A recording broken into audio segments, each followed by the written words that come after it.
कोल्हापुरात पंचगंगेची पाणी पातळी 46 फुटांवर पोहोचली आहे। एनडीआरएफच्या पथकाकडून कोल्हापुरात बचाव कार्य सुरू करण्यात आलं आहे, तर 3 कुटुंबातील 12 जणांना बाहेर काढण्यात आलं आहे। कोल्हापूरमध्ये पंचगंगेची पाणी पातळी वाढताना पाहायला मिळते आणि पंचगंगेची पाणी पातळी धोका पातळीपर्यंत पोहोचताना दिसते। त्या पार्श्वभूमीवर बऱ्याचशा भागांमध्ये पाणी साचलेलं आहे, त्यामुळे आता एनडीआरएफ कडून इथं बचाव कार्य सुरू करण्यात आलंय। 3 कुटुंबातील 12 लोकांना बाहेर काढलेलं आहे।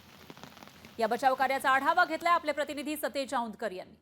कोल्हापुरात एनडीआरएफनं रेस्क्यू ऑपरेशन आहे ते सुरू केलेलं आहे। कोल्हापूर शहरामध्ये जिल्हाधिकारी कार्यालयाच्या जवळपास असणाऱ्या इमारतींमध्ये आता पाणी शिरायला सुरुवात झालेली आहे आणि आपण या दृश्यांमधून पाहतोय या संपूर्ण परिसराला पाण्याचा वेढा पडलेला आहे आणि एनडीआरएफची टीम या ठिकाणी दाखल झालेली आहे आणि या ठिकाणी लोकांना रेस्क्यू करतानाची दृश्य आपण या ठिकाणी पाहतोय। त्याचं साहित्य आहे, हे साहित्य घेऊन त्या इमारतीमध्ये गेलेले आहेत आणि त्या इमारतीमध्ये दुसऱ्या मजल्यावरती काही कुटुंब आहेत ते अडकल्याची माहिती जी आहे ती मिळाली होती आणि त्यानुसार एनडीआरएफचं पथक आहे ते या ठिकाणी दाखल झालं आणि त्या ठिकाणी असणाऱ्या लोकांना जाऊन आवाहन केलेलं आहे की आपण या ठिकाणी पुराच्या पाण्यात थांबू नये, पाणी झपाट्यानं वाढतंय, त्यामुळं आपण सुरक्षित स्थळी स्थलांतरित व्हावं असं आवाहन देखील केलेलं आहे। मात्र काही लोक या ठिकाणी ऐकत नाहीत। एनडीआरएफचे टीम लीडर आपल्या सोबत आहेत, त्यांना आपण विचारूयात। सर, क्या कहेंगे, यहाँ पे कुछ लोग फंसे रहे, अभी तक उनको निकाला गया है, कुछ लोग मान रहे क्या?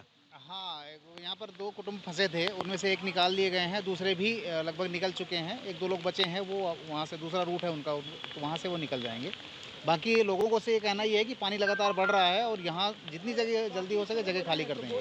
तो क्या बताएंगे कोल्हापुर के बाढ़ के बारे में, क्या सिचुएशन है अभी? सिचुएशन तो डेंजर है। ऑलरेडी जो पंचगंगा का जल स्तर है वो लगातार लगभग 46 के आसपास पहुँच रहा है, जो कि ये डेंजर लेवल से लगभग 2.5 से 3 फीट के ऊपर जा रहा है। तो अभी सिचुएशन क्रिटिकल है।